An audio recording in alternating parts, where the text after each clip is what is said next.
परिचय।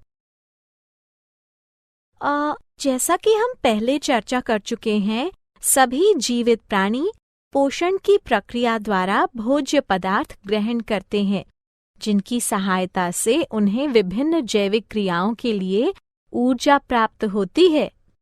श्वसन एक जारणकारी प्रक्रिया है जिसके द्वारा कार्बोहाइड्रेट, वसा एवं प्रोटीन जैसे खाद्य पदार्थों का शरीर के ऊतकों में जारण अथवा ऑक्सीकरण होता है और इस प्रक्रिया से CO2 यानी कार्बन डाइऑक्साइड, जल एवं ऊर्जा का क्रमिक निर्माण होता रहता है। इस प्रकार विमुक्त ऊर्जा अस्थायी रूप से ATP के रूप में संचित होती है। श्वास लेना और श्वसन में बड़ा अंतर है। हम जानते हैं कि श्वास लेना गैसों के सामान्य आदान प्रदान की प्रक्रिया है। हाँ अंकिता, श्वास लेने के दौरान एक संगठित शरीर रचना वातावरण से ऑक्सीजन अंदर खींचती है और फिर कार्बन डाइऑक्साइड गैस बाहर छोड़ती है, जबकि श्वसन वह जटिल प्रक्रिया है जिसमें पचा हुआ भोजन ऑक्सीकरण अथवा जारण के पश्चात शरीर को रासायनिक ऊर्जा देता है। तो आओ इस विषय पर विस्तार से चर्चा करें। उद्देश्य। इस पाठ के अंत में आप निम्न करने में सक्षम हो जाएंगे: ऑक्सीजन के उपयोग के आधार पर श्वसन के प्रकार का पता लगाना, अवायु श्वसन और वायु श्वसन को समझना, न्यून और उच्च जीवों में श्वसन की पूर्ण प्रक्रिया का पता लगाना, मानव श्वसन प्रणाली का समझना, नथुने, नासिका, गुहा, कंठ नली, श्वास नली, श्वसनी, सूक्ष्म श्वास नली, वायु कोष्ठिका, फेफड़े एवं डायाफ्राम अर्थात मध्यपट की संरचना और कार्यों को समझना, फेफड़ों के फैलाव एवं क्षमताओं को समझना, रक्त में गैसों के परिवहन को समझना, श्वसन अनुपात RQ का अध्ययन करना, धूम्रपान के बुरे प्रभावों का अध्ययन करना।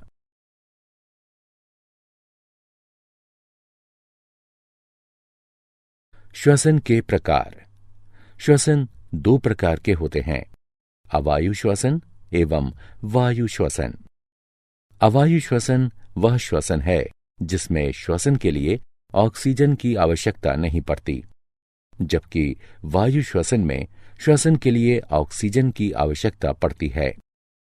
क्या आप जानते हैं कि उच्च जीवों में श्वसन की संपूर्ण प्रक्रिया अर्थात बाह्य श्वसन, आंतरिक श्वसन एवं कोशिकीय श्वसन क्षमता होती है? अवायु श्वसन। जब ऐसी श्वसन प्रक्रिया जिसमें बिना आणविक ऑक्सीजन के उपयोग के ही भोजन का ऑक्सीकरण हो जाता है, तो ऐसे श्वसन को अवायु श्वसन कहा जाता है। अवायु श्वसन के कुछ सामान्य उदाहरण हैं: जीवाणु, खमीर, परजीवी कृमि जैसे त्रिमुख गोल कृमि, फीता कृमि, फैसियोला आदि। सूक्ष्म जीवों में अवायु श्वसन के स्थान पर सामान्यतः किण्वन शब्द का प्रयोग किया जाता है।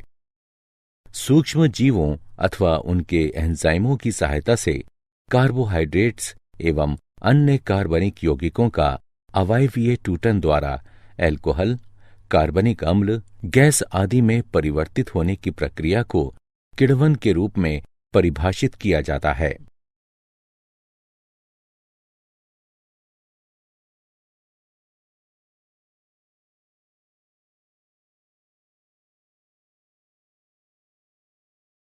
वायु श्वसन। जब श्वसन के लिए ऑक्सीजन का उपयोग होता है तो इसे वायु श्वसन कहा जाता है। उदाहरण: अधिकांश पेड़ पौधे एवं पशु। क्या आप जानते हैं कि जब हमारी मांसपेशियों की कोशिकाओं में ऑक्सीजन की कमी होती है तो पाइरूवेट लैक्टिक अम्ल में रूपांतरित हो जाता है। इसमें भी 3 कार्बन अणु होते हैं। अगर हम अचानक कुछ करते हैं तो लैक्टिक एसिड के निर्माण के कारण हमारी पेशियों में अकड़न पैदा हो जाती है।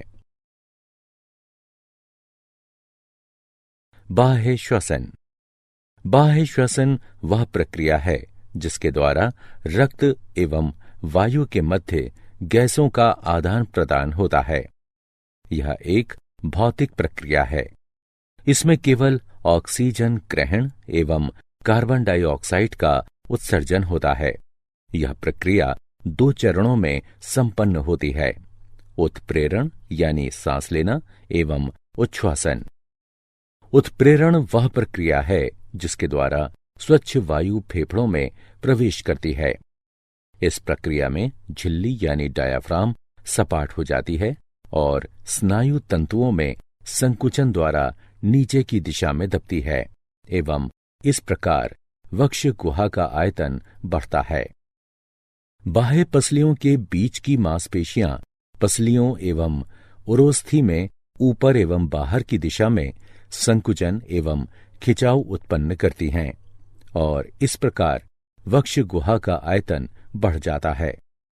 उच्छ्वासन वह प्रक्रिया है जिसके द्वारा फेफड़ों से कार्बन डाइऑक्साइड गैस यानी CO2 को बाहर निकाला जाता है।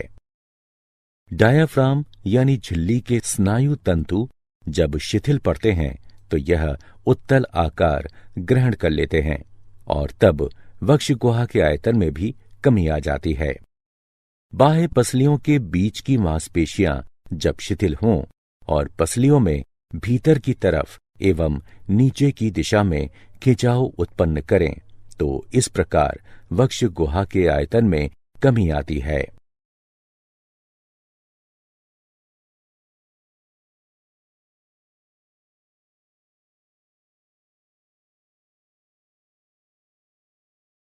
आंतरिक श्वसन। आंतरिक श्वसन वह प्रक्रिया है जिसके द्वारा रक्त एवं ऊतक द्रव और ऊतक द्रव एवं कोशिकाओं के बीच गैसों का आदान प्रदान होता है।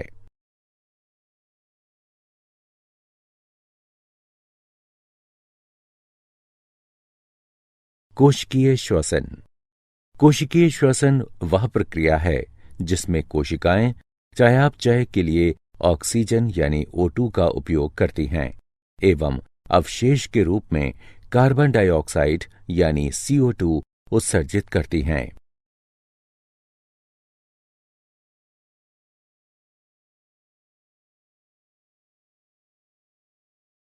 न्यून जीवों में गैसों का विनिमय।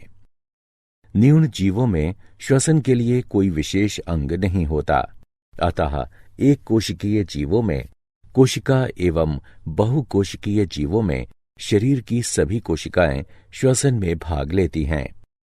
सभी कोशिकाएं सीधे तौर पर जल से संपर्कित रहती हैं, इसलिए आसपास के जल में घुले ऑक्सीजन का शरीर की कोशिकाओं के कार्बन डाइऑक्साइड से सीधा विनिमय होता है। इसे त्वचा श्वसन के नाम से जाना जाता है। कोशिकाओं के माइटोकॉन्ड्रिया में जो ऑक्सीजन रहती हैं उसका उपयोग शर्करा के ऑक्सीकरण में होता है और इससे CO2, जल एवं ऊर्जा समृद्ध अणुओं का निर्माण होता है। कुछ सामान्य उदाहरण हैं अमीबा, पैरामीशियम, स्पंज एवं कोलेंटेरेट।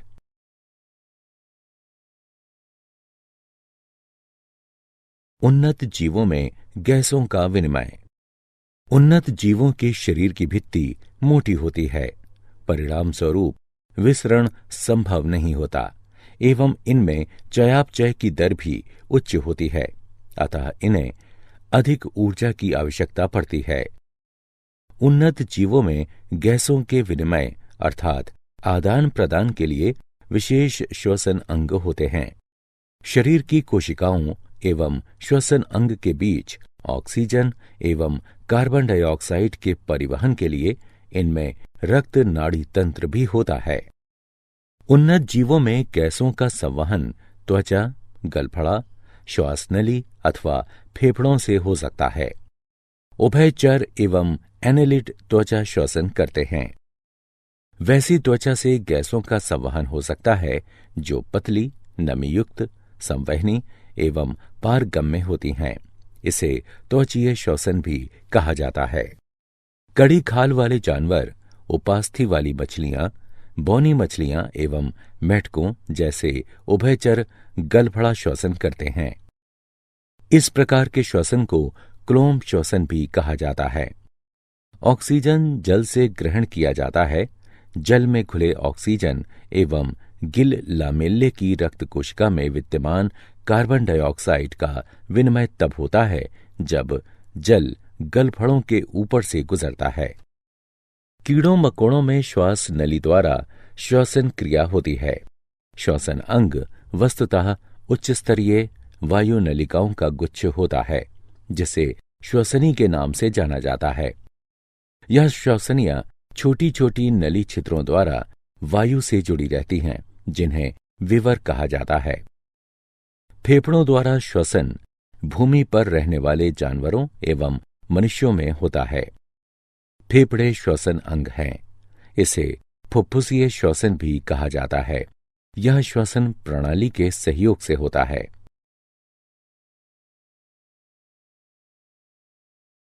मानव श्वसन प्रणाली। मानव श्वसन प्रणाली का संरचनात्मक एवं कार्यात्मक संवहन वाला भाग अत्यधिक जटिल है। मम्मेलियन श्वसन प्रणाली अर्थात स्तन ग्रंथि से जुड़ी श्वसन प्रणाली में नथुने, नासापट के प्रत्येक ओर एक गुहा, कंठ नली, श्वास नली, श्वसनी, श्वासोप नलिका, वायु कोष्ठिका, फेफड़े, डायाफ्राम, मध्यपट अथवा झिल्ली सम्मिलित हैं।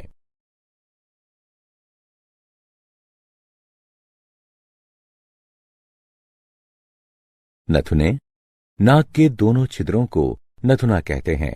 यह संयुक्त रूप से नासिका कक्षों में जाकर खुलती हैं।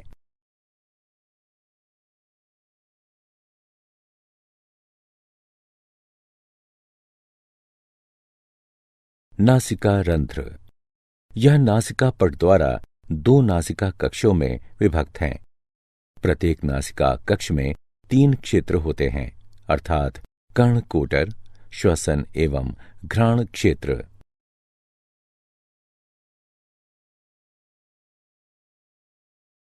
कंठ नली। कंठ नली में ध्वनि उत्पन्न करने वाला लचीला तंतु अर्थात स्वर रज्जु होता है, जिसे कंठ कहते हैं। स्त्री और पुरुष की कंठ नली के आकार में थोड़ा अंतर रहता है। पुरुषों में यह बड़ा एवं प्रभावी होता है और इसीलिए पुरुषों की कंठ नली को टेंटुआ कहा जाता है। मनुष्य की कंठ नली में कंठद्वार, उपास्थि, कष्ठिका अस्थि, थायराइड झिल्ली, स्वर रज्जु, स्वर यंत्र, स्नायुबंध और मांसपेशियां होती हैं। कंठद्वार ग्रसनी में जाकर खुलता है, जो कंठ नली से जाकर मिलती है। उपास्थि के 9 टुकड़े होते हैं, 3 एकल एवं 3 युगल। उपकंठ एक पत्ती जैसी संरचना है, जो निगलते वक्त भोजन को श्वसन तंत्र में प्रवेश से रोकता है। श्वास नली। श्वास नली अथवा श्वासनाल कंठ नली के साथ श्रेणीबद्ध होती है। श्वास नली एक अर्धचंद्राकार पारदर्शी वलय से जुड़ी रहती है। श्वास नली की श्लेष्मल झिल्ली के साथ एक क्रमबद्ध छदम स्त्रीकृत रोमक उपकला रहती है, जिसमें बलगम युक्त स्रावित चषक कोशिकाएं होती हैं और यह श्लेष्मय झिल्ली को बाहर धकेलने में मदद करती है।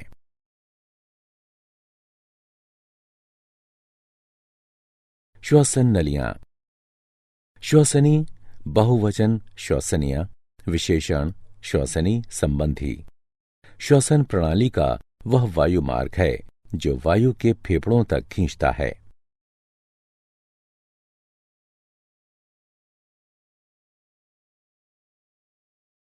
श्वासोप नलिका। श्वसनी गुच्छ में छोटी नलिकाएं होती हैं, जिन्हें श्वासोप नालिका कहते हैं। फेफड़े के इस भाग में गैसों का विनिमय नहीं होता है।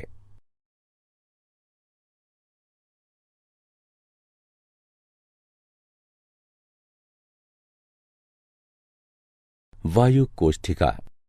वायु कोष्ठिकाएं फेफड़ों की परम संरचनात्मक एवं शारीरिक इकाइयां हैं। वायु कोष्ठिका गैसों के विनिमय के लिए विसरण द्वारा बहुत बड़ी सतह जैसे स्तनधारियों की आंत में विली उपलब्ध कराती हैं।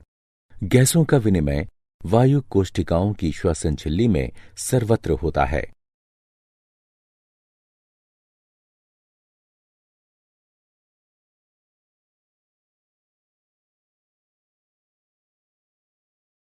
फेफड़े।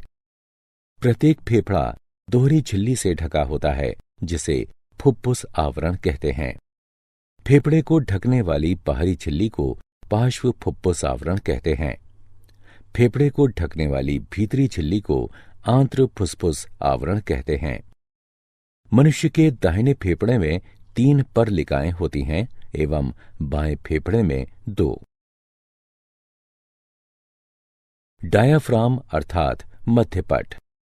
डायाफ्राम अर्थात मध्यपट गुंबदाकार मांसपेशीय संरचना है जो वक्ष एवं उदर गुहाओं को एक दूसरे से अलग करते हैं। डायाफ्राम स्तनधारियों की विशेषता है। डायाफ्राम की आपूर्ति मध्यच्छद नसों द्वारा की जाती है।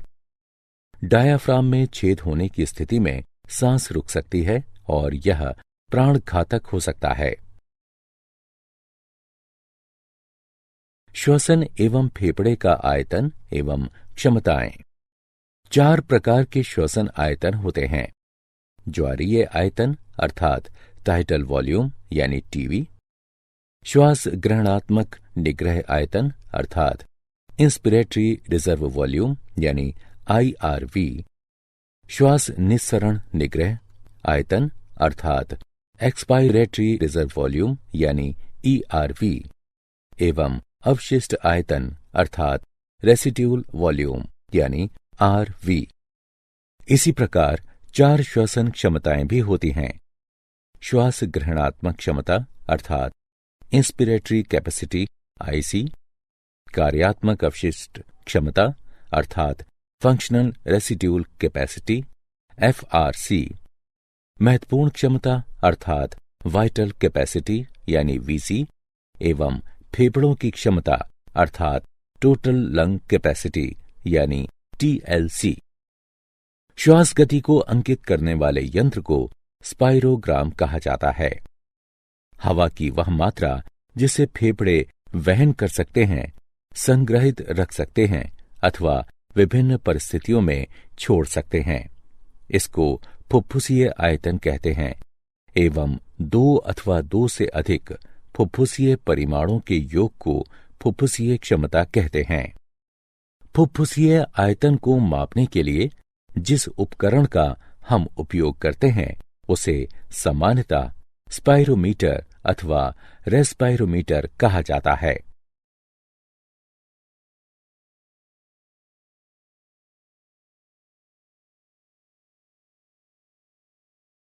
रक्त में गैसों का परिवहन। ऑक्सीजन का परिवहन रक्ताणु में उपस्थित श्वसन वर्णक यानी हीमोग्लोबिन आरबीसीज की सहायता से रक्त द्वारा 98.5% ऑक्सीजन O2 का परिवहन होता है। हीमोग्लोबिन के एक अणु में ऑक्सीजन के अधिकतम 4 अणु होते हैं। 1 ग्राम हीमोग्लोबिन में लगभग 1.34 ml ऑक्सीजन यानी O2 होता है। इस प्रकार 100 ml शुद्ध रक्त में 20 ml ऑक्सीजन होता है। कार्बन डाइऑक्साइड का परिवहन। रक्त द्वारा कार्बन डाइऑक्साइड का परिवहन ऑक्सीजन की तुलना में बहुत आसान होता है, क्योंकि कार्बन डाइऑक्साइड की जल में घुलनशीलता का स्तर उच्च है। परिवहन के दौरान कार्बन डाइऑक्साइड का 7% प्लाज्मा में विघटित हो जाता है, जबकि 23% कार्बामिनो हीमोग्लोबिन के रूप में एवं 70% बाइकार्बोनेट के रूप में। अधिकांश कार्बन डाइऑक्साइड का प्लाज्मा में परिवहन सोडियम बाइकार्बोनेट के रूप में रक्त द्वारा होता है।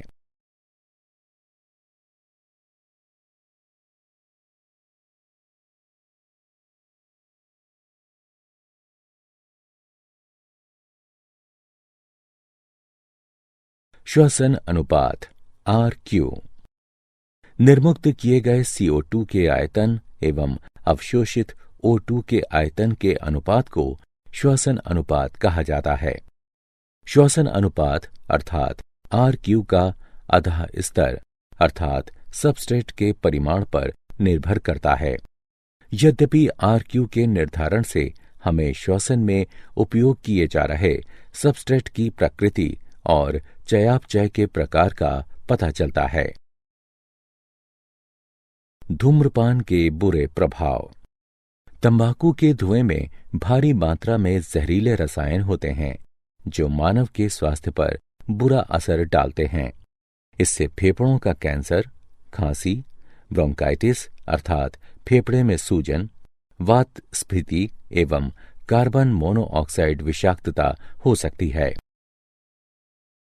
क्या आप जानते हैं, अधिकांश कोशिकीय प्रक्रियाओं के लिए ATP ऊर्जा मुद्रा की तरह है। श्वसन क्रिया के दौरान जो ऊर्जा मुक्त होती है उसका उपयोग ADP एवं अकार्बनिक फॉस्फेट से ATP अणु के निर्माण में होता है। कोशिका में ऊष्माशोषी प्रक्रिया संपन्न कराने के बाद रासायनिक प्रतिक्रिया को आगे बढ़ाने के लिए इस ATP का उपयोग किया जाता है।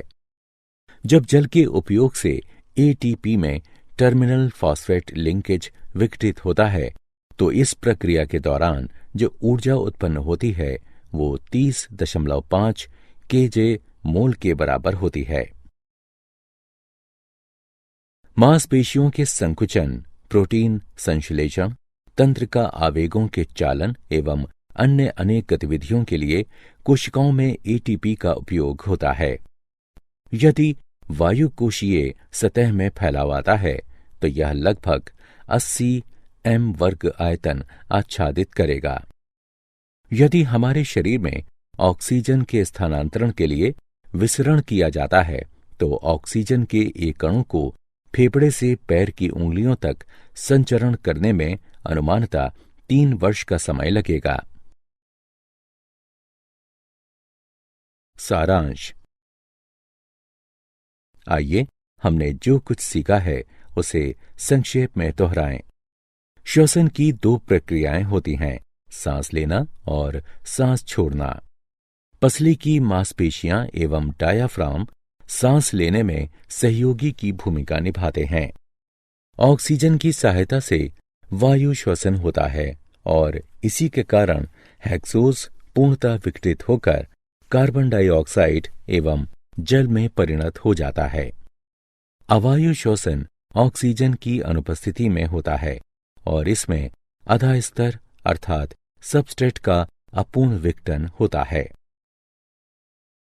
न्यून जीवों में त्वचा श्वसन जबकि उच्च जीवों में श्वसन के लिए विशेष श्वसन अंग होते हैं, जैसे एनालिड में त्वचा, कीटों में श्वास नलिये, उभयचरों में फेफड़े एवं त्वचा, कड़े खोल वाले जानवरों अर्थात क्रस्टेशियनों एवं मछलियों में गलफड़ा और स्तनपायियों, पक्षियों एवं सरीसृपों में फेफड़े।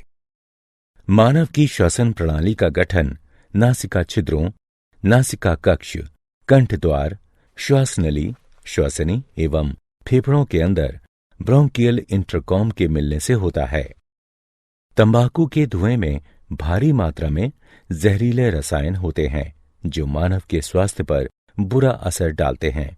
इससे फेफड़ों का कैंसर, खांसी, ब्रोंकाइटिस अर्थात फेफड़े में सूजन, वात स्फीति एवं कार्बन मोनोऑक्साइड विषाक्तता हो सकती है।